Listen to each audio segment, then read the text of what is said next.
Welcome to Up, and Away, the restaurant marketing podcast, saving the world from bad marketing, brought to you by Qubriux, the all-in-one platform for loyalty and customer engagement. In today's topic, we are talking about a doozy. This one could go for hours. We'll keep it to a half hour. Tech stacks for restaurants, definitely a hot button issue. Meet Arun. He's the founder and CEO of Qubriux. He's a tech veteran with over 2 decades of experience. Before Qubriux, he was the principal data scientist and architect for developing Starbucks' personalized customer engagement platform. I'm sure many of you have it. I do. Hi, my name is Rev Ciencio, hospitality marketing consultant, tech evangelist, content creator, co-founder, and CMO at Handcraft Burgers and Brew in New York City and Salad House in New Jersey. I know that this is a big tech's a big subject, and it's easy to talk in platitudes, but that's not what we do on the show. We're actually going to get you to a point where you can make a decision about some technology. Let's move the needle. What we don't want to do is be like, at this 30,000 foot, let's get to the brass tacks. Okay, let's help you move that needle. How many different apps, logins, dashboards, and blinking notification lights are you judging, just to keep your restaurant running? 5, 10, 20? It's madness. At Handcraft, I think we have 11 pieces of tech just for marketing. Okay. We lovingly call that chaotic collection of tools your tech stack. Okay.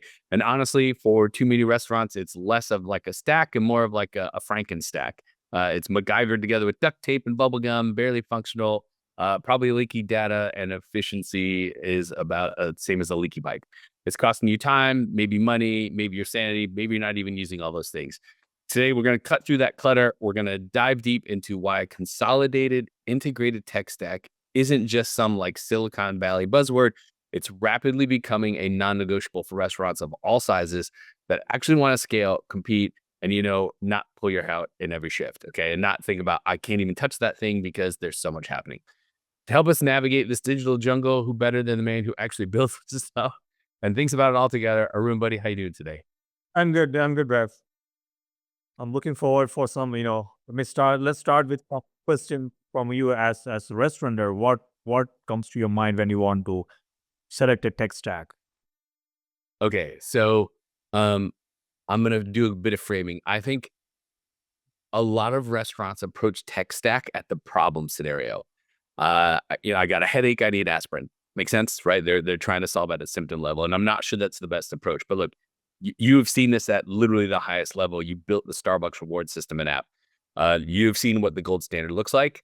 Now we all can't have that. We don't have that kind of budget, for a smaller group of restaurants or independents. What would be your biggest piece of advice that you would have about just starting to think about a tech stack revision, or even if I'm going to build a new tech stack, where do you start?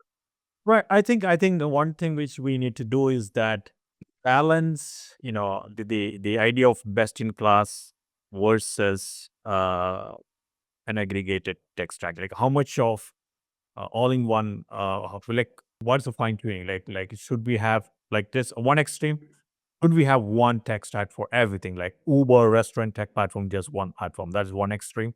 On the other extreme, like for every independent piece of puzzles, you'll need to have one what you believe as best in class. So you might end up having 15 or 20 different solutions. So what is the right balancing point? And then what are the criteria to select a particular tech stack? What are the pitfalls we should avoid? I think these are the things which we should discuss, right? So first thing is, the way I see it is that in restaurant operations, you have at a high level, you have different pieces of important operational pieces or important aspects. Let's just stay high level: marketing, right? Accounting. You will have payroll and HR. You will have operations. Correct. I have 4 or 5. Maybe I would have missed a few, but you got the idea. Like when you look at it, you have these different pieces. So you see that which are the most interconnected pieces. So let's take marketing. Okay, it's my favorite. Mine So too. you have pieces, right? You have pieces. You have acquisition marketing, which is all your campaigns, Google campaigns, local ads, and Facebook, Instagram. And then you have your retention marketing and loyalty, which is, loyalty points, segmentation, email campaign. The whole idea is how to, service and how to communicate with your existing customers. So the question is, do you want to have one system to your marketing and also your POS and display systems? Correct. The question is again, do you want to consolidate this different aspect of operations into one? So the question is that honestly, can a company can deliver these two important and broad aspects of operations into one tech stack, right? If you truly believe they, maybe that makes sense. But my thought is that you find a consolidator in the marketing area, right, who provides all in one under the umbrella of marketing, correct? You find a tech vendor who does the POS, kitchen operations, and everything in under one. So these are all connected, right? POS is not disconnected from your kitchen operations; they're connected together. So have one piece for that. Your payroll, your accounting, your HR, all these things typically should be generated with one platform because these are all largely connected together, right? So payroll and HR is reasonably disconnected from your marketing, right? Your teams are separated. So you look at how would you structure your team? Typically, you'll structure your team around important functional area. So your tech stack should sort of reflect that. So if you have a team for marketing, generally, like maybe you'll have two marketing team, one on acquisition marketing, one on retention marketing side, but that generally it makes sense to reflect your tech stack that what will be your kitchen operation look like, your POS operations, your display systems, order management. This will be one team will be handling it. So that will give you a clue, right? How should I view how to select my tech stack, right? So this is basically selecting. So that will give you a good balance of putting all into one vendor versus on one extreme versus having 15 different tech stacks. So just loosely reflect your tech stack the way you would align your team. That on the counterpart, what happens is that if you have 15 systems, okay, and if you have a 30 restaurant chain plus where you have reasonable size of team members, there will be a natural tendency for the teams to organize themselves around these platforms. So the risk is that if you have too many segregated tech solutions, your teams will organically form around these tools, and then they get siloed from each other. So I've seen seeing companies where under marketing, one team is totally focused on loyalty, just managing your loyalty and reward programs. Another team is just focused on, that's a segmentation and email campaign. These two teams are kind of operating independently. And the loyalty team is always saying that, you know what, I'm not able to send. Your email team is not always sending the right email for the rewards, and because I need to download data from the loyalty system, upload that into manage into your email tool, and that isn't always in sync, and they're always arguing with each other, right? So that's what happens if you I 100% have experienced that. Like, why is your CRM marketer and your social person not talking? 100% I've seen it. no, this probably is even worse when for larger organizations, right? So typically what happens is that, organizations typically and people teams go through the path of least resistance unless they are being, unless they put some resistance, they go through the path of least resistance. So in the bigger organizations, typically they have enough budget, they will have larger teams. Like what you might run your marketing team with, I don't know, 4 or 5 or 6 people. But when you go to a very big organization, it could be 100 people team, and someone says a request, what I purchased a new loyalty system or a new email campaign system. I need people to run my email campaign. Suddenly, wow, there's a director of email marketing comes and running that team. And that team totally goes in its own silos and its own agenda. So if you have with large restaurant chains, like especially big corporates, this problem is even worse because there's no resistance. They got money to buy different tools, what they want. And over a period of time, this team becomes its own like empires, and they don't talk to each other. So then the forcing function is to, put a consolidating tech stack, and naturally that then you're making a lean mean machine. I think about it in a similar way, and this is my favorite question. I will get a restaurant of any size ask me, "Hey Rev, we're going to change our POS. Who should we go with?" Right? And so then I come back and I go, "Well, what's more important to you, the transaction or the customer journey?" Now there is a correct answer, right? My hope is that they're going to say customer journey, because there is no revenue without guests coming back. And so I like to think about a tech stack from how does it get the guest, how does it align to what the guest needs from me? right? I'm a marketer, so yeah, I'm not thinking about finance or cost of goods or any of that stuff, but I would build it in reverse. If you don't have any customers, right? You don't have any guests, you don't have a business. So I would be like, okay, how am I going to acquire guests? How am I going to stay in touch with my guests along the journey? And how am I going to get them back? Right. And then what is the, like, sort of what's the best in class tech that manages that? Okay. Once I've decided that, so it could be a loyalty platform, it could be an all in one CRM, it could be a CD, whatever it is. Right. I suggest getting many of those marketing things in one as possible, right? SMS, email. The more you can look at your guests at a 24/7, 365 scenario, unsiloed, that's the best, right? Anyway, I would look at that and be like, okay, this is how we're going to make sure that we can be in touch with our guests. Okay, what POS integrates with this? Okay, now I got a list of POS. And then I go, okay, hey, finance, what do you need? Well, our non-negotiables are A, B, C, D, E. Okay, well, what POS integrates with that? Okay, now the POS pool is going to narrow down. Then I'm going to go to HR. I'm going to go to all the departments that you just talked about and go, what are your non-negotiables? Once I have everybody's non-negotiables in terms of like what makes their job and their team function the best, whatever POS integrates to the things that they need, that's how I would build a tech stack. That's absolutely right. I mean, in my point of view, right? So POS is functionally the more, see, I'll not say simple, but it just, POS is a POS is a POS, right? It's does one, you're supposed to do one thing absolutely perfect. That one thing is order management, absolutely perfect and scalable. But after that, it's not directly a component of your restaurant growth, or it doesn't add a lot into the rest of the dynamics of operations, correct? So I would absolutely agree. But a lot of times I see things go the other way around. People first select a POS for whatever reasons, because that's the piece which is comes on day zero, on day one. You need to have POS first to do it before anything else. But then they get stuck with whatever, that decision determines what else the rest of the tech stack is, and that doesn't always go well then. I totally agree. I mean, people laugh when I tell them this. I used to own a bar in New York City. We operated for 6 years. We never had a POS, not for one day, not for a single day in operation did we have a POS. Now, I'm not saying you should do that. And I'm not saying that 2010 and 2025 are exactly the same, but we did it. Right. And our whole thing was we were so marketing focused there. We were so focused on the guest journey. We were also kind of cheap that we just didn't bring in a POS. We literally had a credit card swipe. Now, nobody should do that. But my point being is, I don't think the POS is as important as, which POS is as important as what we just talked about, right?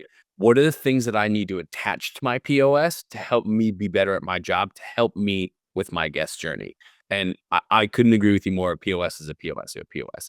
I believe that POS is only as good as its ability to harmonize data with other things. Exactly. Exactly. But one thing which I still see in 2025, people select some POS which are still not cloud enabled.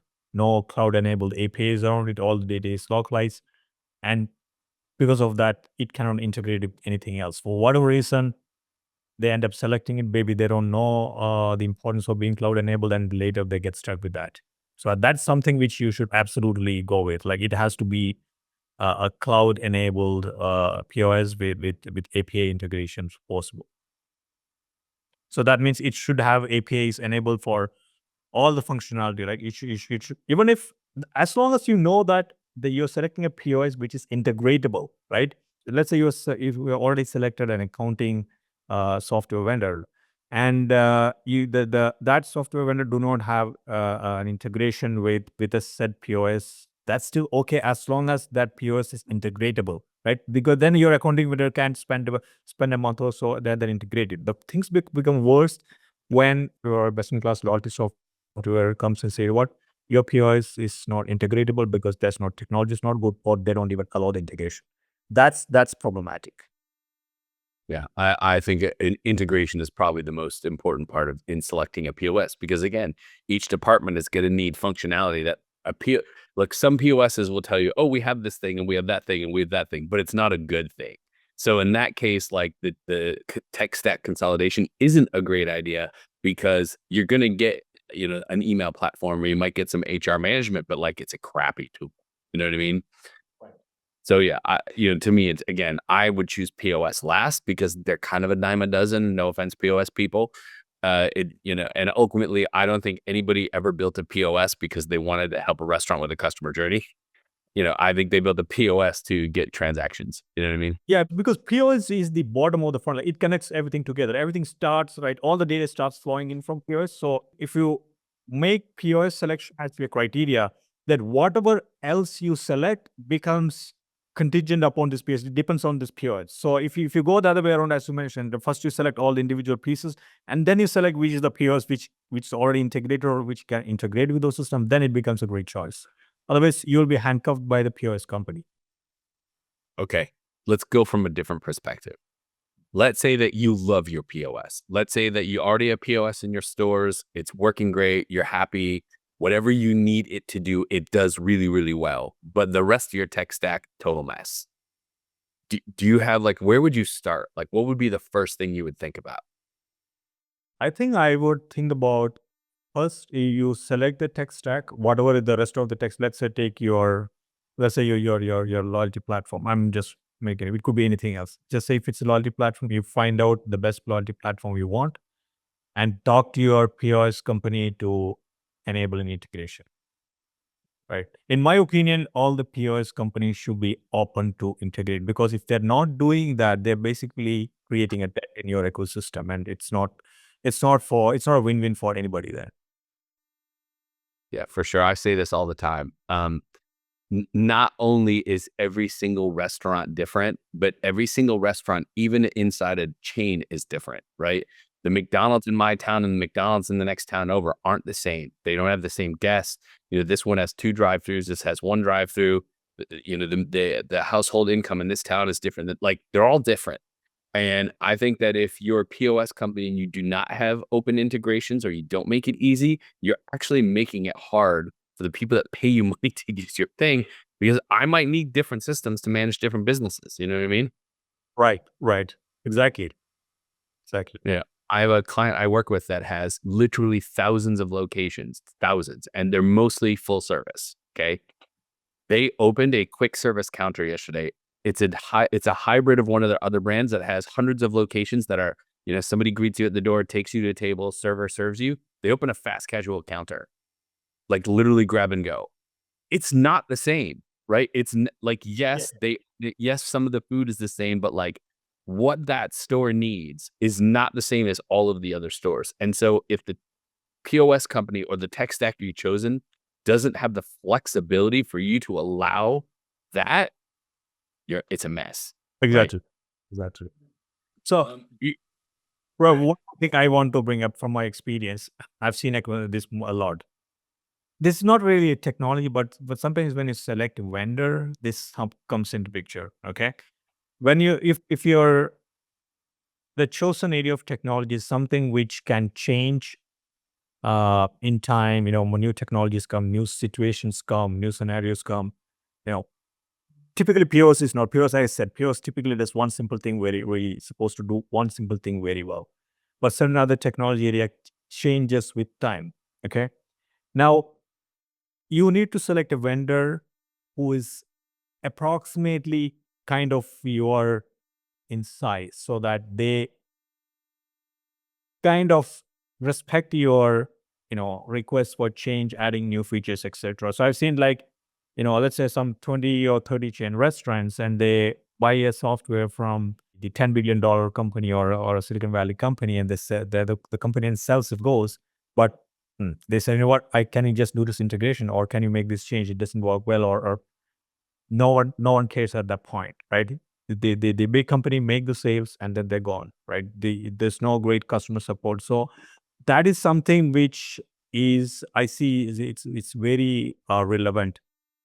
You need to look at it. I'm not saying all the big companies out there are same or they don't, but that's something which you should watch out for, right? If you're buying a software from a Fortune 100 tech company, and you are relatively a 20 or 30 store small and medium restaurant chain, you should really evaluate that the vendor is going to work with you as a partner and then respect you and then provide you with the necessary support you require. And sometimes support could be just a simple bug fix. Support could be a feature enhancement request, which you will require 6 months down the line.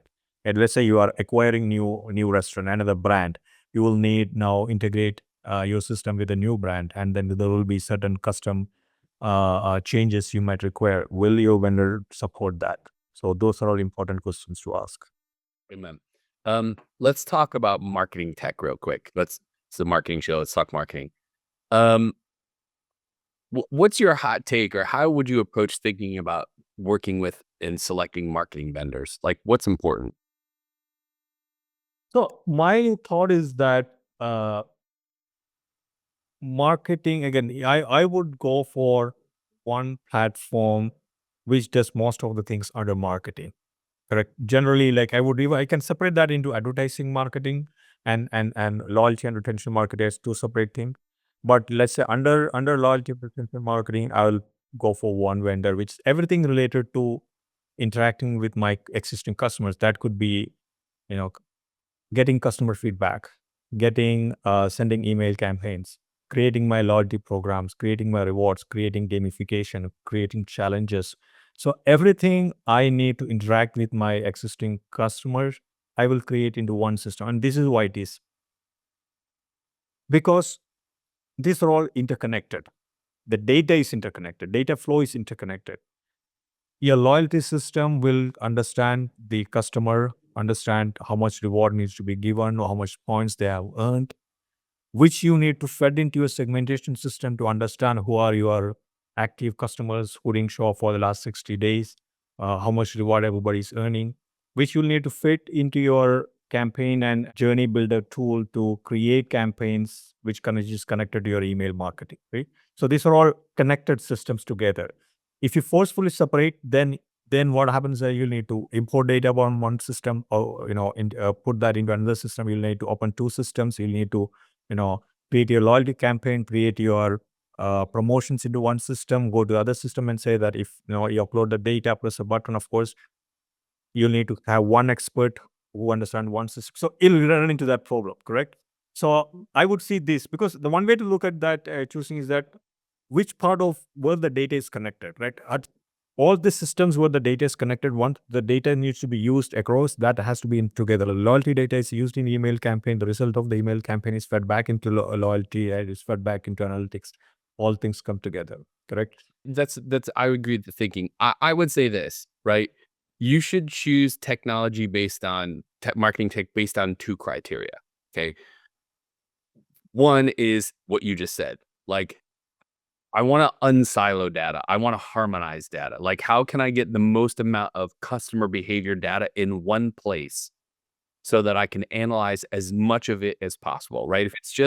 If all you're looking at is Grubhub data, or all you're looking at is SMS data, all you're looking is email data, like, you're not getting a picture. So I would choose something that gave me the widest look at my guest behavior, number one. Okay. And number two is, what is the thing I can manage?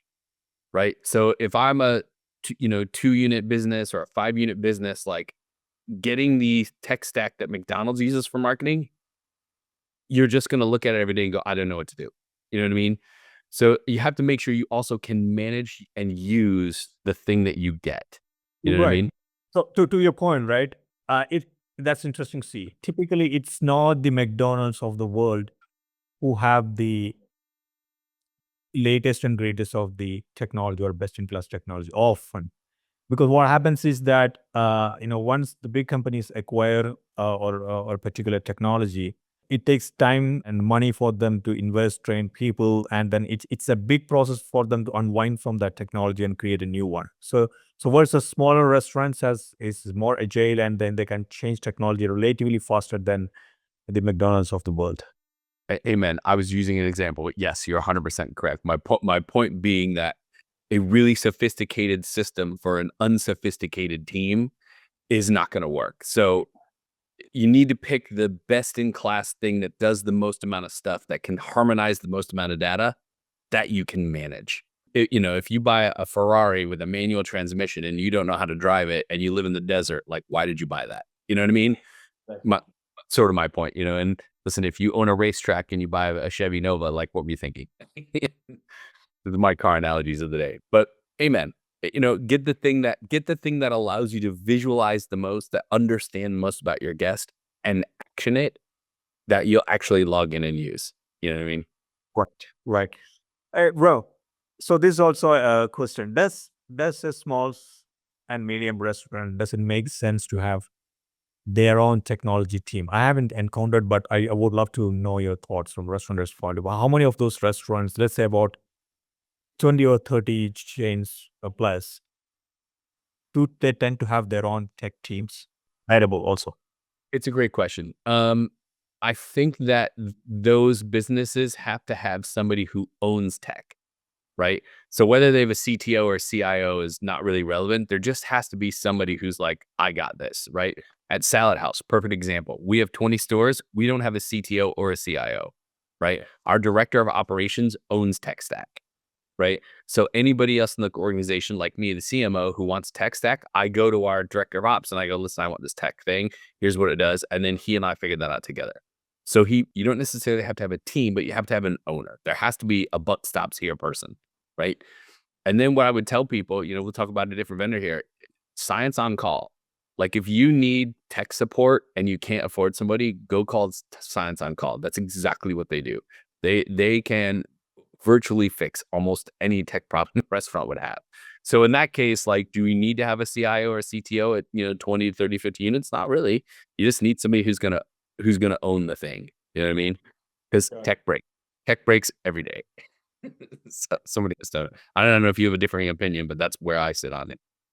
No, I think that makes sense, right? The only reason you will need your own like tech people, once you get large, and if large, I mean for from your own definition, and then you need to have custom solutions implemented. You create your own app, and then you believe that it makes sense to have those technical know-how in house, and typically that comes once you are, I don't know, maybe 200 plus stores or something.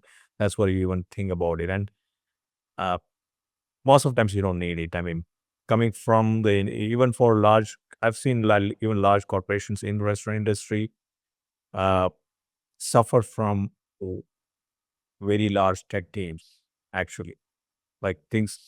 Finally, your restaurant, even if you are 1,000 or 10,000 store restaurant, finally your operations is food, right, and connecting people. Uh, too large of tech teams can also be problematic sometimes. Because there's nothing to do also beyond. Fundamentally, it's the same. It's operations and marketing and loyalty and few things. And there are vendors out there who provide great solutions. So all you need to do is enough tech team to support those solutions. Yeah, sort of. Totally good. All right. Before we wind up, I want to take a minute here. We don't really do this we haven't really done this yet on the show, but I want to take a minute to talk about how Qubriux here, what you guys do and what your solution provides and how that might help people who are thinking about maybe some marketing tech. So you sort of give everybody a high level, like what Qubriux does. Oh, sure. Okay. Qubriux is an all-in-one loyalty, customer engagement, personalized marketing platform. So it connects. It's an all-in-one platform, meaning it connects everything under retention marketing into one place. So you can create your own loyalty program. You can create campaigns. You can create gamifications. You can create challenges, email campaign, SMS journeys. So everything you can think about in retention marketing is inside Qubriux, and we have taken a lot of care to develop the product, ensure that we put the latest capability, which is a lot of AI enabled capability. One of the most important problem where restaurants struggle with in promotion marketing is understanding what is the right segments to send campaigns for and what is the right kind of campaign to send. And this has been, whom I talk to, like, hey, I want to create a campaign for win back customer. I don't know what to create, correct? And this is something which we have taken care to solve. I won't say it's perfect, but we have done enough solutioning to solve this problem. So basically what we do is that we see that, okay, you want to do a win back customer campaign, you need to, and then what could be the right personalized offer. So what is the right offer for Rev versus Arun versus someone else. It understands everybody's purchase pattern and generate intelligence about everybody's habits and understand. So this could be the right promotion for this person X if it for WinBad, and this could be the right promotion for person X if my idea is to create an upsell. So this a lot of the knowledge we have put together from our experience working with large brand, developing custom platform for personalized marketing and loyalty. Right. So CRM, CDP, SMS, Yeah, loyalty, email is kind of got like any sort of retention marketing and the ability to visualize that data, right? right. Plus surveys and customer feedback. Yeah. And then I haven't played as in depth with it as you have, but I'm assuming everything's measurable, everything's scalable, everything's visual. I can see all that data in one place. Yes, of course. Yeah. It's Amen. yeah. Go ahead. If people want to learn more about Qubriux, what's the best way to do that? Well, there's a lot of material on our website. They can talk to me personally. You can talk to me. I mean, my contact and my LinkedIn is given in the podcast. They can go to Qubriux website and then there's a contact us submit button. You can use that to contact us, and someone from our team will get back to you. Awesome. All right. We're going a little bit long here. I'm going to ask one more question, then we're going to do a close. Crystal ball time. What does the future look like? Where's restaurant tech heading in the next few years? More consolidation, more integration, more AI? Where do you think we're going? I would say more consolidation, of course, but a lot of applications of AI will be coming. So even in Qubriux, we are exploring some of it. Like one thing which is definitely going to happen is that ability to search your own or chat with your own data. So instead of slowly the manual reporting as we see today will go away, and then people will be asking questions. Hey, how's my sales last week? Just typing it in English. Show me the chart for last 2 days of 2 years of sales and compare to my last quarter's performance, or how many new customers came in last week. How's my average ticket value grown from beginning of the year till now? So you can actually type that in English, and then you'll get answers back. So that's something. And also AI is going to help in understanding the customer better. And then, one of the holy grail in retention marketing is right messaging or right interaction to the right customer at the right time. Can we solve that problem? And I believe AI can solve that. Yeah, I think from a marketing perspective, what I want from my CDP or CRM is to be able. I come from hunches. Oh, I wonder if A, B, C, D, E, 1, 2, 3. You know what I mean? Like it's a lot of like I have to think intuitively, which I enjoy doing, and I'm a puzzle solver. That's what I like. But what I'd rather do is go in my CDP and be like, what am I not seeing? What do you see that I didn't see? And then it's less of like Rev's hunches, and it's more of like my data talking back to me and me going, oh, I know what to do with that. You know what I mean? Like, and you can also like imagine a world like, hey, chat, and I have a hunch that I should send this promotion on Wednesday, or I have a hunch that my weekend I'm selling this burger more. Am I right? And it's actually giving you the answer, right? And that's basically democratization of data and insights. So how easily you are able to access data and insights from the system. Amen. And then I want AI to turn all my food into action figures. Oh, wait, it already does that. Okay. Listen, tech stack, we could go deep. And I honestly believe that there's no one tech stack for one brand, right? It's what we said. It's determine the non-negotiables, find the POS that integrates, and move forward. That's really what it is. So, amen. Well, everybody, thank you for joining us. If you enjoyed the conversation, can you please share this episode with a friend who might also find it helpful? And remember to give us a rating right now. That helps us to spread the word to others who might find this valuable, just like you do. In the next episode, we're going to talk about SMS and WhatsApp marketing for restaurants. I have a billion questions about this.